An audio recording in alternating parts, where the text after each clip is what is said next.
വചനമേ നിത്യജീവന്റെ ആധാരമേ, രക്ഷയേകിടും സത്യമാർഗമേ, എന്റെ ആത്മാവിനാശ്വാസമേ. വചനം വചനം വചനം. ഉൽപ്പത്തി പുസ്തകം 20-ാം അധ്യായം. അബ്രഹാം അവിടെ നിന്ന് നെഗബ് പ്രദേശത്തേക്ക് യാത്ര തിരിച്ച് കാദേശിനും ഷൂറിനുമിടയ്ക്ക് വാസം ഉറപ്പിച്ചു. അവർ ഗരാറിൽ പ്രവാസിയായി കഴിഞ്ഞു.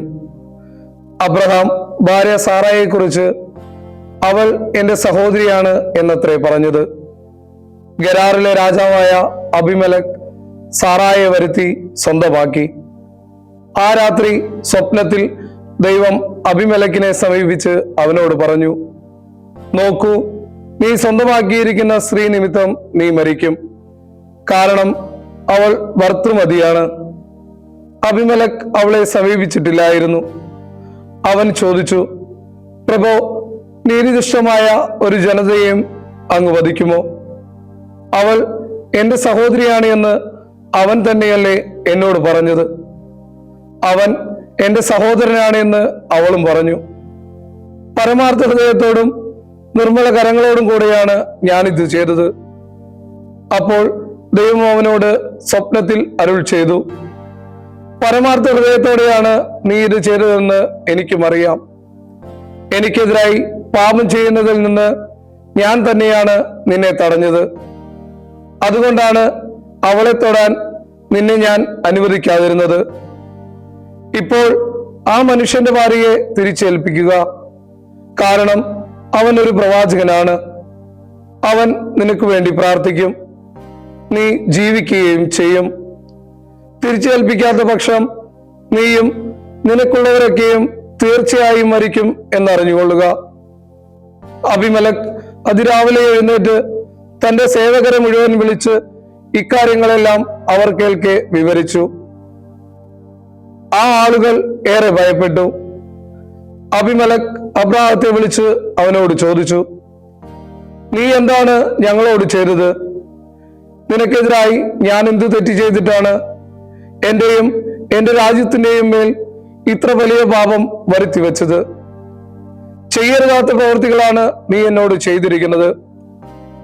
അബിമേലെക്ക് അബ്രാഹത്തോട് വീണ്ടും ചോദിച്ചു, എന്ത് കണ്ടിട്ടാണ് നീ ഇക്കാര്യം ചെയ്തത്? അബ്രഹാം പ്രത്യുത്തരിച്ചു, ഈ നാട്ടിൽ ദൈവഭയം തീരെയില്ലെന്നും എന്റെ ഭാര്യ നിമിത്തം അവർ എന്നെ കൊല്ലുമെന്നും ഞാൻ കരുതി. വാസ്തവത്തിൽ അവൾ എന്റെ സഹോദരി തന്നെയാണ്, എന്റെ പിതാവിന്റെ മകൾ തന്നെ. പക്ഷേ എന്റെ മാതാവിന്റെ മകളല്ല. അവൾ എനിക്ക് ഭാര്യയുമായി. എന്റെ പിതൃഭവനത്തിൽ നിന്ന് ഇറങ്ങി പുറപ്പെടാൻ ദൈവം എനിക്ക് ഇടവരുത്തിയപ്പോൾ ഞാൻ അവളോട് പറഞ്ഞു, നീ എന്നോട് കാണിക്കേണ്ട കാരുണ്യം ഇതാണ്. നമ്മൾ പോകുന്ന ദേശത്തെല്ലാം ഇവൻ എന്റെ സഹോദരനാണ് എന്ന് എന്നെക്കുറിച്ച് നീ പറയണം. അപ്പോൾ അബിമേലെക്ക് ആടുമാടുകളെയും ദാസന്മാരെയും പരിചാരികമാരെയും കൊണ്ടുവന്ന് അബ്രാഹത്തിന് കൊടുത്തു. അവന് ഭാര്യ സാറായെ തിരിച്ചു നൽകുകയും ചെയ്തു. അബിമേലെക്ക് പറഞ്ഞു, ഇതാ എന്റെ നാട് നിന്റെ മുൻപിൽ, നിന്റെ ദൃഷ്ടികളിൽ നല്ലയിടത്ത് പാർത്തുകൊള്ളുക. സാറായോട് അവൻ പറഞ്ഞു, ഇതാ 1000 വെള്ളിനാണയം നിന്റെ സഹോദരന് ഞാൻ കൊടുക്കുന്നു. ഇത് നിന്നോടൊപ്പമുള്ളവർക്കും മറ്റെല്ലാവർക്കും നിന്നെ സംബന്ധിച്ച് നൈർമല്യത്തിനുള്ള സാക്ഷ്യമായിരിക്കും. നീ നിർദോഷയാണ്. അബ്രാഹാം ദൈവത്തോട് പ്രാർത്ഥിച്ചു. ദൈവം അബിമേലെക്കിനെയും അവന്റെ ഭാര്യയെയും അവന്റെ ദാസിമാരെയും സൗഖ്യപ്പെടുത്തി. അവർക്ക് സന്താനങ്ങൾ ജനിക്കുകയും ചെയ്തു. എന്നാൽ അബ്രാഹത്തിന്റെ ഭാര്യ സാറായുടെ കാര്യത്തെ പ്രതി കർത്താവ് അബിമേലെക്കിന്റെ അന്തഃപുരത്തിലെ ഓരോ ഗർഭപാത്രവും തീർത്തും അടച്ചിരുന്നു. ഉൽപ്പത്തി പുസ്തകം 21-ാം അധ്യായം. അരുൾ ചെയ്തിരുന്നത് പോലെ കർത്താവ് സാറായെ സന്ദർശിച്ചു. കർത്താവ് അറിയിച്ചിരുന്നത് പോലെ സാറായോട് വർത്തിക്കുകയും ചെയ്തു. ദൈവം അബ്രാഹത്തെ അറിയിച്ചിരുന്ന നിശ്ചിത സമയത്ത് സാറ ഗർഭം ധരിച്ചു. അവന്റെ വാർദ്ധക്യത്തിൽ അവൾ ഒരു പുത്രനെ പ്രസവിച്ചു. അബ്രാഹാം തനിക്ക് ജനിച്ച പുത്രന്, സാറ പ്രസവിച്ച പുത്രന് ഇസഹാക്ക് എന്ന് പേരിട്ടു. ദൈവം അബ്രാഹത്തോട് കൽപ്പിച്ചിരുന്നത് പോലെ അവൻ തന്റെ പുത്രൻ ഇസഹാക്കിന് 8-ാം ദിവസം പരിച്ഛേദനം നടത്തി.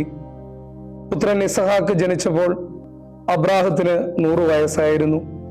സാറ പറഞ്ഞു, ദൈവം എനിക്ക് ചിരി ഉളവാക്കിയിരിക്കുന്നു, കേൾക്കുന്നവരെല്ലാം എന്നെ പ്രതി ചിരിക്കും. അവൾ തുടർന്നു, സാറ കുഞ്ഞുങ്ങളെ മുലയൂട്ടുമെന്ന് ആരെങ്കിലും അബ്രാഹത്തോട് പറയുമായിരുന്നു. എന്നാൽ ഞാൻ അവന്റെ വാർദ്ധക്യത്തിൽ ഒരു പുത്രനെ പ്രസവിച്ചിരിക്കുന്നു. കുഞ്ഞു വളർന്ന് മുലകുടി മാറി. ഇസഹാക്കിനെ മുലകുടി മാറ്റിയ ദിവസം അബ്രാഹാം വലിയൊരു വിരുന്ന് നടത്തി. ഈജിപ്തുകാരി ഹാഗാറിന്റെ പുത്രനെ, അബ്രാഹത്തിനായി അവൾ ജന്മം കൊടുത്തവനെ സാറ കണ്ടു. അവൻ കളിക്കുകയായിരുന്നു. അവൾ അബ്രാഹത്തോട് പറഞ്ഞു, ആ അടിമപ്പെണ്ണിനെയും അവളുടെ മകനെയും ഇറക്കി വിടുക. എന്റെ മകനോടൊപ്പം ഇസഹാക്കിനൊപ്പം ആ അടിമപ്പെണ്ണിന്റെ മകൻ അവകാശിയാകാൻ പാടില്ല. തന്റെ പുത്രനെ സംബന്ധിച്ച ഇക്കാര്യം അബ്രാഹത്തിന്റെ ദൃഷ്ടികളിൽ ഏറെ സങ്കടകരമായിരുന്നു. എന്നാൽ ദൈവം അബ്രാഹത്തോട് അരുൾ ചെയ്തു, കുട്ടിയെക്കുറിച്ചും നിന്റെ ദാസിയെക്കുറിച്ചും സാറ നിന്നോട് പറയുന്നതൊന്നും നിന്റെ ദൃഷ്ടികളിൽ സങ്കടകരമാകാതിരിക്കട്ടെ. അവളുടെ സ്വരം നീ ശ്രവിക്കുക. കാരണം നിന്റെ സന്തതി അറിയപ്പെടുന്നത് ഇസഹാക്കിലൂടെ ആയിരിക്കും. ദാസിയുടെ പുത്രനെയും ഞാനൊരു ജനതയാക്കും, കാരണം അവനും നിന്റെ സന്തതിയാണല്ലോ. അബ്രഹാം അതിരാവിലെ എഴുന്നേറ്റ് അപ്പവും വെള്ളം നിറച്ച തുകൽ സഞ്ചിയും എടുത്ത് ഹാഗാറിന് നൽകി. കുട്ടിയെ തോളിൽ വെച്ചു കൊടുത്ത് അവളെ പറഞ്ഞയച്ചു. അവൾ ബേർഷബാമരി പ്രദേശത്ത് അലിഞ്ഞു നടന്നു. തുകൽ സഞ്ചിയിലെ വെള്ളം തീർന്നപ്പോൾ അവൾ കുട്ടിയെ കുറ്റിച്ചെടികളിൽ ഒന്നിന്റെ ചുവട്ടിൽ ഉപേക്ഷിച്ചു. കുട്ടിയുടെ മരണം ഞാൻ കാണാതിരിക്കട്ടെ എന്ന് പറഞ്ഞ് അവൾ ഒരു അമ്പെയ്ത്ത് ദൂരം മാറി എതിർവശത്തേക്ക് തിരിഞ്ഞിരുന്നു. അവിടെ ഇരുന്ന് അവൾ സ്വരമുയർത്തി കരഞ്ഞു.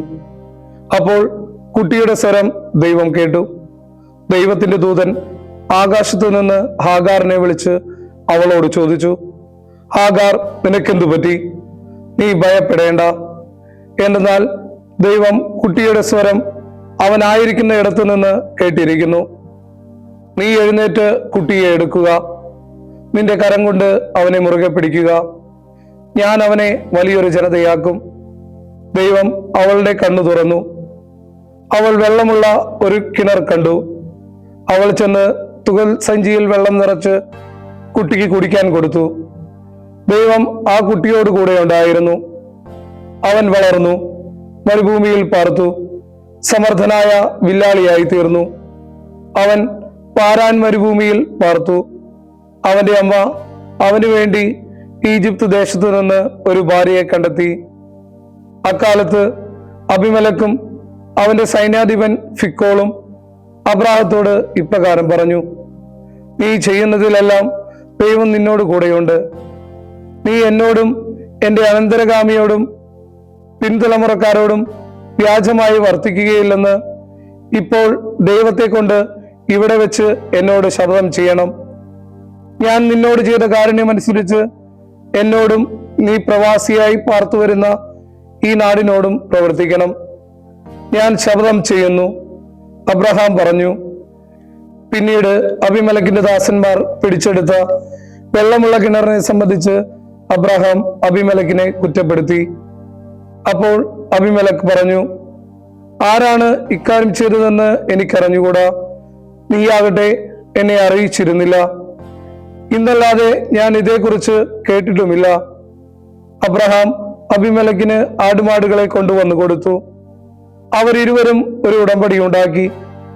അബ്രഹാം ആട്ടിൻപറ്റത്തിലെ 7 പെണ്ണാടുകളെ മാറ്റി നിർത്തി. അബിമലക് അബ്രാഹത്തോട് ചോദിച്ചു, നീ മാറ്റി നിർത്തിയിരിക്കുന്ന ഈ 7 പെണ്ണാടുകളുടെ അർത്ഥമെന്ത്? അവൻ പറഞ്ഞു, ഈ 7 പെണ്ണാടുകളെ എന്റെ കരങ്ങളിൽ നിന്ന് സ്വീകരിക്കുക വഴി ഞാനാണ് ഈ കിണർ കുഴിച്ചത് എന്നതിന് നീ തന്നെയായിരിക്കും എനിക്കുള്ള സാക്ഷി. ആ സ്ഥലത്തിന് ബേർഷബ എന്നു പേരുണ്ടായി. കാരണം അവിടെ വെച്ച് അവർ രണ്ടുപേരും ശപഥം ചെയ്തു. അങ്ങനെ ബേർശബായിൽ വെച്ച് അവർ ഒരു ഉടമ്പടിയുണ്ടാക്കി. അനന്തരം അബിമേലെക്കും സേനാപതിയായ ഫിക്കോളും എഴുന്നേറ്റ് ഫിലിസ്ത്യരുടെ നാട്ടിലേക്ക് പോയി. അബ്രഹാം ബേർശബായിൽ ഒരു ബാനുക വൃക്ഷം നട്ടുപിടിപ്പിക്കുകയും അവിടെ വെച്ച് കർത്താവിനെ നിത്യനായ ദൈവം എന്ന് വിളിക്കുകയും ചെയ്തു. അബ്രഹാം ഫിലിസ്ത്യരുടെ നാട്ടിൽ വളരെ കാലം വിപ്രവാസിയായിരുന്നു. ഉൽപ്പത്തി പുസ്തകം 22-ാം അധ്യായം. ഈ സംഭവങ്ങൾക്ക് ശേഷം ദൈവം അബ്രാഹത്തെ പരീക്ഷിച്ചു. അവിടുന്ന് അവനെ വിളിച്ചു, അബ്രാഹം, ഇതാ ഞാൻ. അവൻ മറുപടി പറഞ്ഞു. അവിടുന്ന് പറഞ്ഞു, നിന്റെ പുത്രൻ, നീ സ്നേഹിക്കുന്ന നിന്റെ ഏകപുത്രൻ ഇസ്ഹാക്കിനെ കൂട്ടിക്കൊണ്ട് മോറിയ ദേശത്തേക്ക് പോവുക. അവിടെ ഞാൻ നിന്നോട് പറയുന്ന മലകളിൽ ഒന്നിന്റെ മുകളിൽ നീ അവനെ ഹോമയാഗമായി അർപ്പിക്കണം. അബ്രാഹം അതിരാവിലെ ഉണർന്ന് കഴുതയ്ക്ക് ജീനിയിട്ട് തന്നോടൊപ്പം 2 ബാല്യക്കാരെയും മകൻ ഇസ്ഹാക്കിനെയും കൂട്ടി ഹോമയാഗത്തിനു വേണ്ട വിറകും കീറി ദൈവം അവനോട് പറഞ്ഞ സ്ഥലത്തേക്ക് നടന്നു നീങ്ങി. 3-ാം ദിവസം അബ്രാഹം തന്റെ കണ്ണുകൾ ഉയർത്തി അകലെ നിന്ന് ആ സ്ഥലം കണ്ടു. തന്റെ ബാല്യക്കാരോട് അബ്രഹാം പറഞ്ഞു, കഴുതയുമായി നിങ്ങൾ ഇവിടെ തങ്ങുക.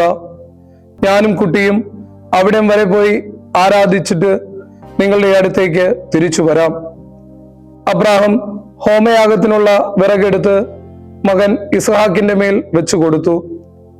തീയും കത്തിയും തന്റെ കയ്യിലും എടുത്തു. അവരിരുവരും ഒരുമിച്ച് നടന്നു. ഇസ്ഹാക്ക് തന്റെ പിതാവായ അബ്രാഹത്തോട് സംസാരിച്ചു തുടങ്ങി. എന്റെ പിതാവേ എന്നവൻ വിളിച്ചു. ഇതാ ഞാൻ, എന്റെ മകനെ. അവൻ വിളി കേട്ടു. അവൻ ചോദിച്ചു, ഇതാ തീയും വിറകും, എന്നാൽ ദഹനബലിക്കുള്ള കുഞ്ഞാട് എവിടെ? അബ്രഹാം മറുപടി പറഞ്ഞു, എന്റെ മകനെ, ഹോമയാഗത്തിനുള്ള കുഞ്ഞാടിന്റെ കാര്യം ദൈവം തന്നെ നോക്കിക്കൊള്ളും. അവരിരുവരും ഒരുമിച്ച് നടന്നു. ദൈവം അവനോട് പറഞ്ഞിരുന്ന സ്ഥലത്ത് അവരെത്തിയപ്പോൾ അബ്രഹാം അവിടെ ബലിപീഠം പണിത് വിറകടുക്കി. തന്റെ പുത്രൻ ഇസ്ഹാക്കിനെ ബന്ധിച്ച് ബലിപീഠത്തിൽ വിറകിന് മേൽ കിടത്തി. മകനെ ബലി കഴിക്കാൻ അബ്രാഹം കൈനീട്ടി കത്തിയെടുത്തു. എന്നാൽ കർത്താവിന്റെ ദൂതൻ ആകാശത്ത് നിന്ന് അവനെ വിളിച്ചു, അബ്രാഹം, അബ്രാഹം. ഇതാ ഞാൻ. അവൻ മറുപടി പറഞ്ഞു. ദൂതൻ പറഞ്ഞു, കുട്ടിയുടെ മേൽ കൈവയ്ക്കരുത്, അവനെ ഒന്നും ചെയ്യരുത്. കാരണം നീ ദൈവഭയമുള്ളവനാണെന്ന് ഇപ്പോൾ ഞാൻ അറിയുന്നു. നിന്റെ ഒരേ ഒരു പുത്രനെ നീ എന്നിൽ നിന്ന് ഒഴിവാക്കിയില്ല. അബ്രഹാം തന്റെ കണ്ണുകൾ ഉയർത്തി നോക്കി. ഇതാ പുറകിലായി കുറ്റിച്ചെടികൾക്കിടയിൽ കൊമ്പുടക്കി കിടക്കുന്ന മുട്ടാട്. അബ്രഹാം ചെന്ന് ആ മുട്ടാടിനെ എടുത്ത് തന്റെ മകന് പകരം ഹോമയാഗമർപ്പിച്ചു. അബ്രഹാം ആ സ്ഥലത്തിന് യാഹ്വേ ഈരെ എന്ന് പേരിട്ടു. അതാണ് കർത്താവിന്റെ മലയിൽ അവിടുന്ന് പ്രത്യക്ഷപ്പെടും എന്ന് ഇന്ന് പറയപ്പെടുന്നത്. കർത്താവിന്റെ ദൂതൻ ആകാശത്ത് നിന്ന് രണ്ടാമതും അബ്രാഹത്തെ വിളിച്ചു. അവൻ പറഞ്ഞു, ഞാൻ എന്നെ കൊണ്ട് ശബ്ദം ചെയ്യുന്നു. കർത്താവിന്റെ അരുളപ്പാട്, നിന്റെ ഒരേ ഒരു പുത്രനെ ഒഴിവാക്കാതെ നീ ഇക്കാര്യം ചെയ്യുകയാൽ ഞാൻ നിന്നെ തീർച്ചയായും അനുഗ്രഹിക്കും. നിന്റെ സന്തതിയെ ആകാശത്തിലെ നക്ഷത്രങ്ങൾ പോലെയും കടൽ തീരത്തെ മണൽത്തരികൾ പോലെയും നിശ്ചയമായും ഞാൻ വർദ്ധിപ്പിക്കും. നിന്റെ സന്തതി ശത്രുക്കളുടെ കവാടം കൈവശപ്പെടുത്തും. നീ എന്റെ സ്വരം ശ്രവിച്ചതുകൊണ്ട് നിന്റെ സന്തതി മുഖാന്തരം ഭൂമിയിലെ എല്ലാ ജനതകളും തങ്ങളെ തന്നെ അനുഗ്രഹിക്കും. അബ്രഹാം തന്റെ ബാല്യക്കാരുടെ അടുത്ത് മടങ്ങിയെത്തി. അവർ എഴുന്നേറ്റ് ബേർശബയിലേക്ക് ഒരുമിച്ച് നടന്നു. അബ്രഹാം ബേർശബയിൽ പാർത്തു. ഈ സംഭവങ്ങൾക്ക് ശേഷം അബ്രാഹത്തിന് ഇപ്രകാരം സന്ദേശം ലഭിച്ചു. ഇതാ, മിൽക്കായും നിന്റെ സഹോദരൻ നാഹോറിന് സന്താനങ്ങളെ പ്രസവിച്ചിരിക്കുന്നു. അവർ ആദിജാതനായ ഊസ്, അവന്റെ സഹോദരൻ ബൂസ്, ആരാമിന്റെ പിതാവായ കെമുവേൽ, കേസത്ത്, ഹാസോ, പിൽഷാദ്, ഇദ്ലാഫ്, ബത്തുവേൽ എന്നിവരാണ്. ബത്തുവേലാണ് റെബേക്കായെ ജനിപ്പിച്ചത്. അബ്രാഹത്തിന്റെ സഹോദരനായ നാഹോറിന് മിൽക്കായിലുണ്ടായവരാണ് അവർ 8 പേരും. കൂടാതെ റവുമ എന്നു പേരുള്ള അവന്റെ ഉപനാരിയും തേബഹ്, ഗഹം, തഹഷ്, മാക്കാഹ് എന്നിവരെ പ്രസവിച്ചു. 19-ാം സങ്കീർത്തനം. ആകാശം ദൈവമഹത്വം വിവരിക്കുന്നു, വാനവിധാനം അവിടുത്തെ കരവേല വർണ്ണിക്കുന്നു. പകൽ പകലിന് വാക്കുപൊഴിക്കുന്നു, രാത്രി രാത്രിക്ക് വിജ്ഞാനം പകരുന്നു. ഭാഷണമില്ല, വചനങ്ങളില്ല, അവയുടെ ശബ്ദം ശ്രവ്യവുമല്ല. അവയുടെ നാദം ഭൂമി മുഴുവനിലേക്കും പുറപ്പെടുന്നു. അവയുടെ വചസ്സുകൾ ലോകത്തിന്റെ അതിർത്തിയിലേക്കും. അവയിൽ അവിടുന്ന് സൂര്യന് ഒരു കൂടാരം സ്ഥാപിച്ചിരിക്കുന്നു. അവൻ മണവറയിൽ നിന്ന് പുറപ്പെടുന്ന മണവാളിനെ പോലെയാണ്. ഓട്ടക്കളത്തിലോടുന്ന കരുത്തനെ പോലെ അവൻ പ്രസന്നനാണ്. ആകാശത്തിന്റെ ഒരറ്റത്തു നിന്നാണ് അവന്റെ പുറപ്പാട്. അവയുടെ അതിർത്തികൾക്ക് മീതെയാണ് അവന്റെ അയനം. അവന്റെ ചൂടിൽ നിന്ന് ഒന്നും മറയ്ക്കപ്പെടുന്നില്ല. കർത്താവിന്റെ നിയമം പരിപൂർണമാണ്, അത് ആത്മാവിനെ ഊർജ്ജസ്വലമാക്കുന്നു. കർത്താവിന്റെ സാക്ഷ്യം വിശ്വാസ്യമാണ്, അത് അല്പബുദ്ധിയെ ജ്ഞാനിയാക്കുന്നു. കർത്താവിന്റെ പ്രമാണങ്ങൾ പരമാർത്ഥമാണ്, അവ ഹൃദയത്തെ സന്തോഷിപ്പിക്കുന്നു. കർത്താവിന്റെ കൽപ്പന തെളിവുറ്റതാണ്, അത് കണ്ണുകളെ പ്രകാശിപ്പിക്കുന്നു. കർത്തൃഭയം ശുദ്ധിയുള്ളതാണ്, അത് എന്നേക്കും നിലനിൽക്കുന്നു.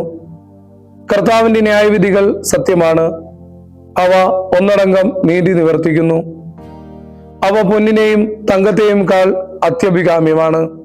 അവ തേനിനെയും കിനിയുന്ന തേൻകട്ടയെയും കാൾ മധുരമാണ്. അവയാലാണ് ഈ ദാസനും പ്രകാശിതനാകുന്നത്. അവ പാലിക്കുന്നവർക്ക് ഏറെ സമ്മാനമുണ്ട്. എന്നാൽ അബദ്ധങ്ങൾ ആർക്ക് ബോധ്യപ്പെടും?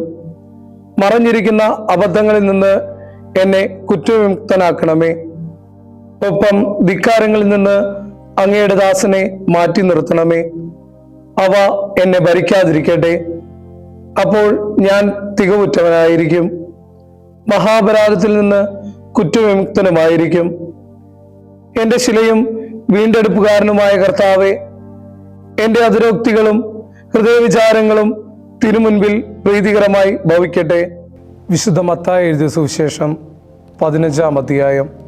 അനന്തരം ജെറുസലേമിൽ നിന്ന് ഫരിസേയരും നിയമജ്ഞരും യേശുവിൻ്റെ അടുത്ത് വന്ന് പറഞ്ഞു, നിന്റെ ശിഷ്യന്മാർ പൂർവികരുടെ പാരമ്പര്യം ലംഘിക്കുന്നത് എന്തുകൊണ്ട്? ഭക്ഷണം കഴിക്കുന്നതിന് മുൻപ് അവർ കൈ കഴുകുന്നില്ലല്ലോ. അവൻ മറുപടി പറഞ്ഞു, നിങ്ങളുടെ പാരമ്പര്യത്തിൻ്റെ പേരിൽ നിങ്ങൾ ദൈവത്തിൻ്റെ പ്രമാണം ലംഘിക്കുന്നത് എന്തുകൊണ്ട്? എന്തെന്നാൽ പിതാവിനെയും മാതാവിനെയും ബഹുമാനിക്കുക, പിതാവിനെയോ മാതാവിനെയോ നിന്ദിക്കുന്നവൻ മരിക്കണം എന്ന് ദൈവം കൽപ്പിച്ചിരിക്കുന്നു. എന്നാൽ നിങ്ങൾ പറയുന്നു, ആരെങ്കിലും തൻ്റെ പിതാവിനോടോ മാതാവിനോടോ എന്നിൽ നിന്ന് നിങ്ങൾക്ക് ലഭിക്കേണ്ടത് ദൈവത്തിനർപ്പിതം എന്ന് പറഞ്ഞാൽ പിന്നെ അവൻ തൻ്റെ പിതാവിനെ ബഹുമാനിക്കേണ്ടതില്ല. ഇങ്ങനെ നിങ്ങളുടെ പാരമ്പര്യത്തിനു വേണ്ടി ദൈവവചനം നിങ്ങൾ വ്യർത്ഥമാക്കിയിരിക്കുന്നു. കപടനാട്യക്കാരെ, യേശയ്യ നിങ്ങളെപ്പറ്റി ശരിയായി തന്നെ പ്രവചിക്കുന്നു. ഈ ജനം അധരം കൊണ്ട് എന്നെ ബഹുമാനിക്കുന്നു, എന്നാൽ അവരുടെ ഹൃദയം എന്നിൽ നിന്ന് ഏറെ അകലെയാണ്. അവർ മനുഷ്യനിയമങ്ങൾ കൽപ്പനകളായി പഠിപ്പിച്ചുകൊണ്ട് വ്യർത്ഥമായി എന്നെ ആരാധിക്കുന്നു. അവൻ ജനങ്ങളെ തൻ്റെ അടുത്ത് വിളിച്ചു പറഞ്ഞു, നിങ്ങൾ കേട്ടു മനസ്സിലാക്കുവിൻ. വായിലേക്ക് പ്രവേശിക്കുന്നതല്ല, വായിൽ നിന്ന് വരുന്നതാണ് ഒരുവനെ അശുദ്ധനാക്കുന്നത്. അപ്പോൾ ശിഷ്യന്മാർ അടുത്തു വന്ന് പറഞ്ഞു, ഈ വചനം ഫരിസേയർക്ക് ഇടർച്ചയുണ്ടാക്കിയെന്ന് നീ അറിയുന്നുവോ? അവൻ മറുപടി പറഞ്ഞു, എൻ്റെ സ്വർഗീയ പിതാവ് നട്ടതല്ലാത്ത ചെടികളൊക്കെയും പിഴുതു മാറ്റപ്പെടും. അവരെ വിട്ടേക്കൂ, അവർ അന്ധർക്ക് വഴികാട്ടികളായ അന്ധന്മാരാണ്. അന്ധൻ അന്ധനെ നയിച്ചാൽ ഇരുവരും കുഴിയിൽ വീഴും. മറുപടിയായി പത്രോസ് അപേക്ഷിച്ചു, ഈ ഉപമ ഞങ്ങൾക്ക് വിശദീകരിച്ചു തരണമേ. അവൻ പറഞ്ഞു, നിങ്ങളിപ്പോഴും ഗ്രഹണശക്തിയില്ലാത്തവരാണോ? വായിൽ പ്രവേശിക്കുന്നവ ഉദരത്തിലേക്ക് പോകുന്നെന്നും അവിടെ നിന്ന് അത് വിസർജിക്കപ്പെടുന്നുവെന്നും നിങ്ങൾ ഗ്രഹിക്കുന്നില്ലേ? എന്നാൽ വായിൽ നിന്ന് വരുന്നത് ഹൃദയത്തിൽ നിന്നാണ് പുറപ്പെടുന്നത്. അത് മനുഷ്യനെ അശുദ്ധനാക്കുന്നു. കാരണം ദുഷ്ചിന്തകൾ, കൊലപാതകം, പരസംഗം, വ്യഭിചാരം, മോഷണം, കള്ളസാക്ഷ്യം, ദൈവദൂഷണം എന്നിവയെല്ലാം ഹൃദയത്തിൽ നിന്നാണ് പുറപ്പെടുന്നത്. ഇവയാണ് മനുഷ്യനെ അശുദ്ധനാക്കുന്നത്. എന്നാൽ കഴുകാത്ത കൈകൊണ്ട് ഭക്ഷിക്കുന്നത് ആരെയും അശുദ്ധനാക്കുന്നില്ല. യേശു അവിടെ നിന്ന് പുറപ്പെട്ട് ടൈർ, സിദോൻ എന്നീ പ്രദേശങ്ങളിലേക്ക് പോയി. അപ്പോൾ ആ പ്രദേശത്ത് നിന്ന് ഒരു കാനാൻകാരി വന്ന് കരഞ്ഞുകൊണ്ട് പറഞ്ഞു, കർത്താവേ, ദാവീദിൻ്റെ പുത്ര, എന്നിൽ കനിയണമേ. എൻ്റെ മകളെ പിശാച് കഠിനമായി ബാധിച്ചിരിക്കുന്നു. എന്നാൽ അവൻ ഒരു വാക്കുപോലും ഉത്തരം പറഞ്ഞില്ല. ശിഷ്യന്മാർ വന്ന് അവനോട് അഭ്യർത്ഥിച്ചു, അവളെ പറഞ്ഞയച്ചാലും. അവൾ നമ്മുടെ പിന്നാലെ വന്ന് നിലവിളിക്കുന്നല്ലോ. അവൻ മറുപടി പറഞ്ഞു, ഇസ്രായേൽ ഭവനത്തിലെ നഷ്ടപ്പെട്ട ആടുകളുടെ അടുത്തേക്ക് മാത്രമാണ് ഞാൻ അയക്കപ്പെട്ടിരിക്കുന്നത്. എന്നാൽ അവൾ വന്ന് അവൻ്റെ മുൻപിൽ സാഷ്ടാംഗം പ്രണമിച്ചുകൊണ്ട് പറഞ്ഞു, കർത്താവേ, എന്നെ സഹായിക്കണമേ. അവൻ പറഞ്ഞു, മക്കളുടെ അപ്പമെടുത്ത് നായ്ക്കുട്ടികൾക്ക് എറിഞ്ഞു കൊടുക്കുന്നത് ഉചിതമല്ല. പക്ഷേ അവൾ പറഞ്ഞു, അതേ കർത്താവേ, നായ്ക്കുട്ടികൾ പോലും യജമാനന്മാരുടെ മേശയിൽ നിന്ന് വീഴുന്ന അപ്പകഷ്ണങ്ങൾ തിന്നുന്നുണ്ടല്ലോ. അപ്പോൾ യേശു പറഞ്ഞു, സ്ത്രീയെ, നിന്റെ വിശ്വാസം വലുതാണ്. നീ ആഗ്രഹിക്കുന്നത് പോലെ നിനക്ക് ഭവിക്കട്ടെ. ആ സമയം മുതൽ അവളുടെ പുത്രി സൗഖ്യമുള്ളവളായി. യേശു അവിടെ നിന്ന് പുറപ്പെട്ട് ഗലീലി കടലിൻ്റെ തീരത്ത് വന്ന് ഒരു മലയിൽ കയറി അവിടെ ഇരുന്നു. അപ്പോൾ ഒരു വലിയ ജനക്കൂട്ടം അവൻ്റെ അടുക്കലേക്ക് വന്നു. അവരുടെ കൂടെയുള്ള മുടന്തർ, വികലാംഗർ, അന്ധർ, ഊമകൾ എന്നിവരെയും മറ്റനേകം പേരെയും അവൻ്റെ പാദത്തിങ്കൽ കിടത്തി അവൻ അവരെ സുഖപ്പെടുത്തി.